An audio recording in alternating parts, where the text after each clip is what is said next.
Selamat datang di Maxstrom Toys, ngomongin mainan episode kelima. Wah, gak nyangka ya ternyata bisa sampai ke episode kelima ini di bulan Juli. Jadi di bulan Juli ini sebenarnya cukup menyenangkan. Kenapa? Karena dapat infonya mainan-mainan dari Jepang sudah bisa berangkat. Jadi itu merupakan sebuah kabar baik bagi yang sudah lama-lama menunggu, dan juga dari seri animasi Gundam Build Diver Re-Rise juga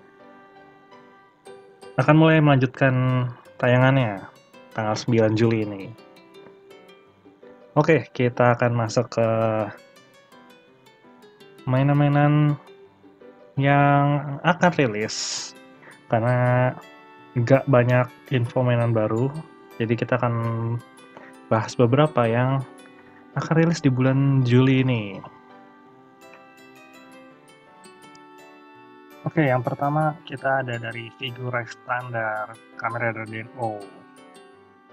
Ini rilis bulan Juli 3850 yen. Ya berarti 400, mungkin 450 ribu pas nyampe di Indo, dan rilis di bulan Juli ini. Dan ini standar ya, jadi dari seri Kamen Rider di Figure Standar dengan detail atau klasik.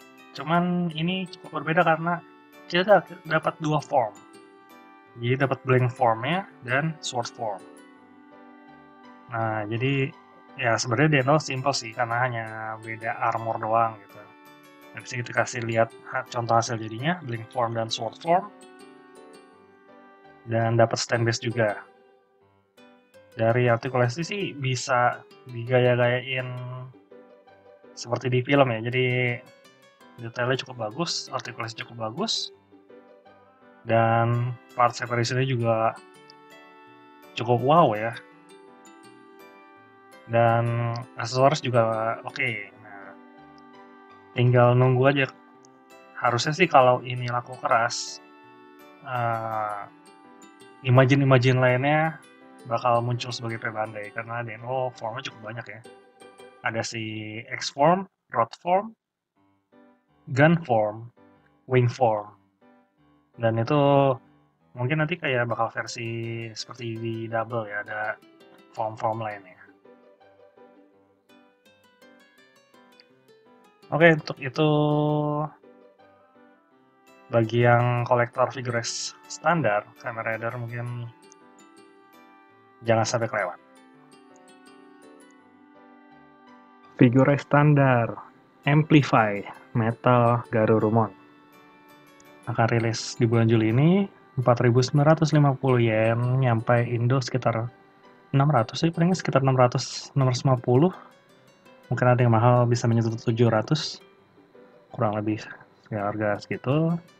Dan ini seri lini baru ya setelah Wargreymon-nya sukses. Jadi dari Bandai sendiri sebelumnya udah punya figures Digimon, cuman kurang bagus lah dari proporsi, dan akhirnya dibikin ulang yang Wargreymon kemarin dan ternyata sukses karena detailnya bagus, dan dibikinlah temannya si Metal Garurumon-nya. Nah, dari Metal Garurumon-nya sendiri ya gokil lah, ini bener-bener desain baru campur dengan clear part, campur dengan detail-detail mesin yang beda dari desain biasa, dan juga dia juga memperhatikan artikulasinya. Nah, dari efeknya sendiri hanya dikasih efek jet di sayapnya aja, nggak dikasih yang lain. Dan ini salah satu yang pasti cukup banyak diincar oleh kolektor figures Digimon lah gitu. Jadi ini bakal keren banget buat dipajang sama si Wargreymon. Dan di sini sih dibilangnya bakal dapat action base, jadi buat ngepajangnya dan dapat stiker. Nah, paling stikernya ini yang Kita harap ya semoga nggak banyak. Kalau dilihat sih kemungkinan hanya di mata, sama di biru-biru di kaki, atau merah di kaki itu, dan mungkin biru di badan. Gitu. Oke, jadi kita tunggu saja untuk figur standar Amplify Metal Garurumon.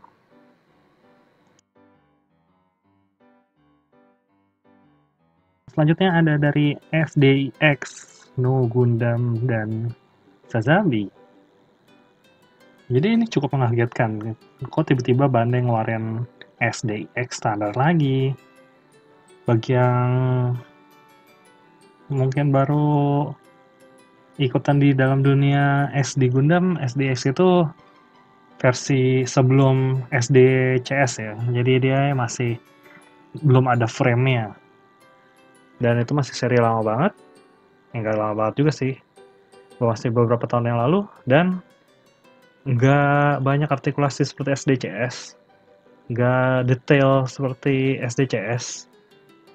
Dia lebih menjual bisa ngegabungin custom weapon aja. Karena di weaponnya sendiri banyak bolongan 3 mm dan beberapa part lainnya lah sehingga bisa digabung-gabung. Cuma banyak bolongnya, jadi dia partnya nggak full part. Jadi mungkin kelihatan dari depan bagus, cuman kelihatan dari belakang tuh bolong-bolong gitu. Jadi dia mungkin demi menghemat budget, akhirnya ya nggak kokoh, nggak mantap lah gitu. Dan makanya pas SDCS muncul, wah orang-orang lebih milih SDCS gitu. Dan entah kenapa tiba-tiba Bandai mengeluarkan SDX lagi. Banyak yang kecewa, cuman banyak yang ngarep ya semoga nih ada hal baru gitu. Dan info sendiri masih coming soon, jadi belum tahu kapan rilis dan harganya. Oke, selanjutnya ada Neptake Unit dan Neptake Weapon. Di bulan Juli dengan harga 990 yen untuk unitnya dan 770 yen untuk senjatanya. Ini seperti si Vecnu Gundam ya, jadi unit dan senjatanya terpisah. Ya, strategi Bandai mungkin entah kenapa. Ya, ini punyanya nanti si Hiroto yang di lagu openingnya mungkin nanti akan lebih jelas. Kurang lebih warnanya seperti ini. Dan swordnya main funnel, jadi mungkin untuk lawan si Vecnu Gundam juga ya, sama-sama pakai funnel. Dan kalau kita lihat ini bakal banyak stiker sih, jadi kayaknya yang warna kuningnya tuh stiker semua. Jadi persiapkanlah diri kalian, mungkin yang mau dicat akan persiapkan cat kuning untuk mendetailkan. Dan juga karena ini sudah rilis, jadi kemungkinan besar sudah akan mengarah ke final battle-nya Gundam Build Diver Re-Rise ya. Jadi semuanya sudah dapat final Gunpla-nya. Dan ini final Gunpla-nya Hiroto sepertinya. Atau mungkin nanti seperti yang di video saya sebelumnya, mungkin Hiroto nanti bakal dapat gabungan part. Siapa tahu.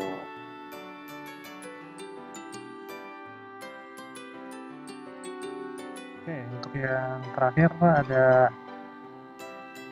Gundam 00 Sky New Form. Ini mengagetkan ya, karena kirain nggak menambah Gunpla baru lagi dari seri ini, karena udah mau mendekati tamat, dan tiba-tiba keluar 00 Sky, punyanya Riku. Tapi dengan beda warna, plus efeknya. Jadi cukup kontroversial, karena yang seri 00 Sky yang sebelumnya, dia dibikin dua form. Nggak dua form sih, dua warna. Warna normal dan warna yang lebih cerah plus efek dari GN Drive-nya. Nah, karena ya mungkin agak-agak gak laku entah gimana, dan akhirnya rilis yang versi warna baru dengan efek GN Drive plus senjatanya dapat 2, jadi sebelumnya hanya cannon 1, pedang 1, sekarang dapat 2 cannon dan 2 pedang. Jadi ini sesuatu yang wow. Dan juga apakah ini bertandakan nanti semua pemeran Gundam Build Diver sebelumnya akan muncul, karena dari mainan sendiri champion udah bakal muncul lagi pakai Gundam Tri-Age Magnum ya. Nah, karena sudah muncul gambar ini, apakah Riku akan muncul? Kita tunggu saja. Sekian untuk Maxstrom Toys ngomongin mainan di episode kelima di minggu kedua bulan Juli tahun 2020. Semoga semua yang PO mainan lancar, tidak ada masalah. Semoga anim juga berlanjut lancar, tidak ada gangguan. Gundam Build Diver Race bisa segera selesai dan tanpa ada hal yang menggantung lagi. Dan semoga segera muncul info-info mainan baru yang menarik hati. Oke, sampai jumpa di video-video selanjutnya.